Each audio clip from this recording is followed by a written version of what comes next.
Dear students, आज का हमारा टॉपिक है चैप्टर नंबर 2 के इम्पॉर्टेंट एमसीक्यूज़ जो कि आपके एग्ज़ाम के लिए बहुत ज़्यादा इम्पॉर्टेंट हैं। और अगर आप इनकी प्रिपरेशन कर लेते हैं तो आपके एमसीक्यूज़ के मार्क्स टोटली आप इजीली गेन कर सकते हैं। ठीक है, तो अगर आप मेरे चैनल पे न्यू हैं तो मेरे चैनल को सब्सक्राइब करें और चैनल को बेल आइकन को क्लिक करें ताकि मेरी जो भी वीडियोस मैं इनसे रिलेटेड अपलोड कर रही हूँ वो आपको मिलती रहें। अगर आप मेरे चैनल पे न्यू हैं तो आप मेरे चैनल पे जाके चेक करें, आपको बाकी वीडियोस के भी लिंक्स मिल जाएंगे जहाँ पे मैंने इंपॉर्टेंट क्वेश्चंस बताए हैं कि जो आप पेपर के लिए तैयार कर सकते हैं, जो कि लाजमी पेपर में आते हैं और आप उनसे जो है वो पासिंग मार्क्स गेन कर सकते हैं। ठीक है, अब हम रिव्यू एक्सरसाइज 2 के एमसीक्यूज आज सॉल्व करेंगे। अब हम मूव करते हैं अपने क्वेश्चन नंबर 1 पे।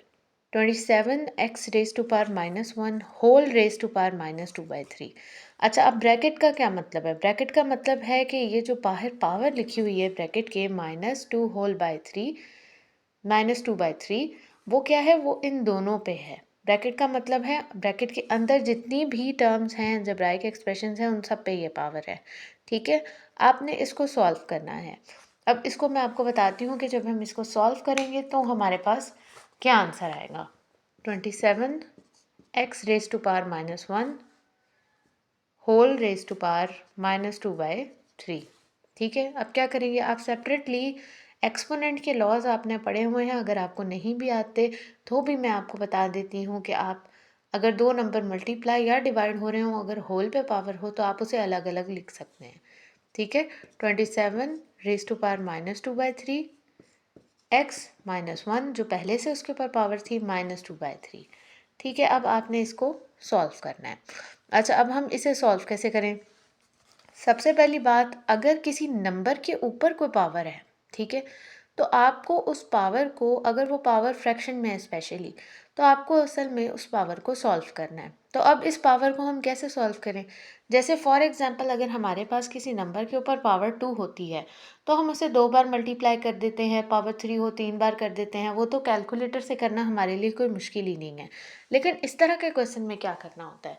इस तरह के क्वेश्चन में आपने ये करना होता है कि आप इसकी पावर को या तो दूसरी फॉर्म में लिखें या फिर इसका प्राइम फैक्टर बना के इसको सॉल्व कर लें। तो सबसे ज़्यादा इजी है कि आप प्राइम फैक्टर्स बना लें। ठीक है, 27 आ गया, 3 9 ज़ार 27, इसे प्राइम फैक्टर कहते हैं। अगर प्राइम फैक्टर्स के बारे में भी आपको नहीं पता तो इससे रिलेटेड भी सेपरेट वीडियो मैंने अपलोड की हुई है, आप वहाँ से जाके प्राइम फैक्टराइजेशन भी देख सकते हैं कि वो क्या होती है।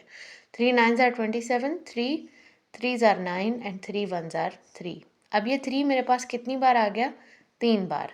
तो मैं इसको ऐसे इंडेक्स फॉर्म में लिख सकती हूँ, 3 raise to power 3 whole raise to power -2/3।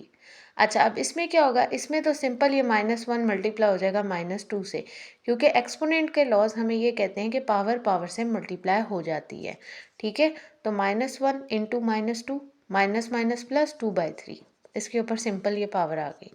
अब यहाँ पे पावर 3 है और यहाँ पे -2/3, तो इसका मतलब क्या होता है? मैंने अभी बताया पावर पावर से मल्टीप्लाई हो जाती है, 3 multiply by -2/3।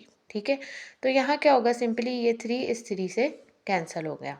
x raise to power 2/3 को हम वैसे ही इसके साथ लिखेंगे, तो इस पर क्या पावर रह जाएगी? 3 और 3 कैंसिल हो गए, 1 बचता है, 1 मल्टीप्लाई बाय -2/1, तो वो लिखने की हमें ज़रूरत नहीं है।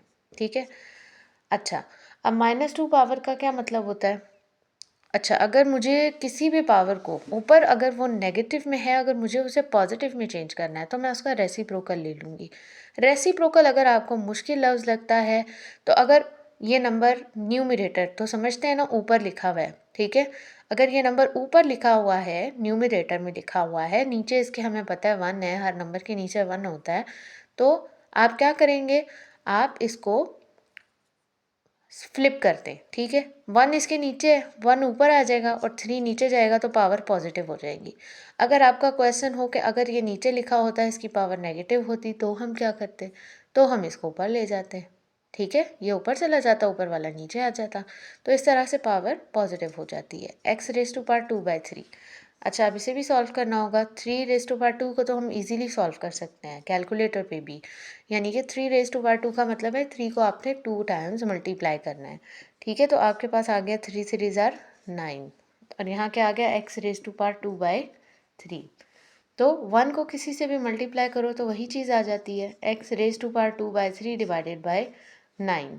ठीक है, अब हम अपने ऑप्शंस को देखते हैं।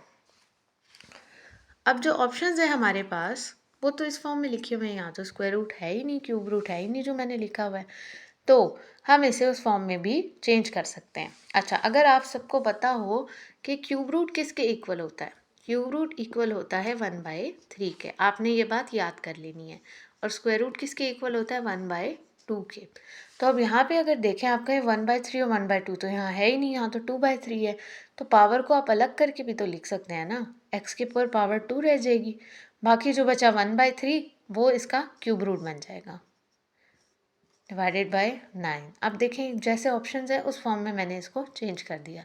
कैसे किया मैं दोबारा बताती हूँ। 2/3 था, 2 को अलग कर दिया। देखें 2/3 को हम ऐसे भी तो लिख सकते हैं ना, 2 मल्टीप्लाई बाय 1/3, मल्टीप्लाई करो दोबारा से यही आता है, यानी कि आप स्प्लिट करके लिख सकते हैं। मैंने इसे स्प्लिट किया और फिर इस फॉर्म में लिखा। अब मैंने इस फॉर्म में लिखा क्यों, क्योंकि मेरे पास जो ऑप्शंस हैं वो इस फॉर्म में हैं। ठीक है, अगर आपके ऑप्शंस इस फॉर्म में हो फिर कोई प्रॉब्लम ही नहीं है, लेकिन इस फॉर्म में हो तो आपको पहले इसको ऐसे चेंज करना पड़ेगा। अब आपका एक क्वेश्चन हो सकता है, अगर इस टाइप का क्वेश्चन हमें शॉर्ट क्वेश्चन में आ जाए तो आप यहाँ तक भी करें तो भी ठीक है, उसमें कोई प्रॉब्लम नहीं है, लेकिन यहाँ एमसीक्यूज में ऑप्शंस इस फॉर्म में है, इसलिए हमें इस फॉर्म में करना होगा। ठीक है, तो अब देखते हैं कौन सा आंसर जो है वो सूटेबल है। तो यहाँ पे ये वाला फर्स्ट ऑप्शन ही सूटेबल है। ठीक है, अच्छा अब आते हैं नेक्स्ट पे। अब नेक्स्ट क्या है हमारे पास, right seventh root of x in exponential form. अच्छा, अब एक्सपोनेंशियल फॉर्म क्या होती है, सबसे पहले आपको समझना होगा एक्सपोनेंट क्या होता है। एक्सपोनेंट होता है जिसको हम पावर की फॉर्म में लिखते हैं। ठीक है, जैसे फॉर एग्जांपल ये लिखा हुआ है 2 रेज़ टू पावर 3, इसको कहते हैं एक्सपोनेंट वाली फॉर्म। ठीक है, इसको कहते हैं एक्सपोनेंशियल फॉर्म। ठीक है, और ये जो ऊपर 3 लिखा हुआ है छोटा सा, इसे कहते हैं एक्सपोनेंट। ठीक है, एक्सपोनेंट भी कहते हैं, पावर भी कहते हैं, इंडेक्स भी कहते हैं। आपने इंडेक्स नोटेशन भी पढ़ी होगी, दोनों का एक ही मतलब है, इंडेक्स नोटेशन हो या एक्सपोनेंशियल फॉर्म, सबका एक ही मतलब है। और इसको हम एक्सपोनेंट भी कहते हैं, पावर भी कहते हैं, इंडेक्स भी कहते हैं। ठीक है, तो अच्छा अब आपके पास ये लिखा हो स्क्वायर रूट ऑफ 8,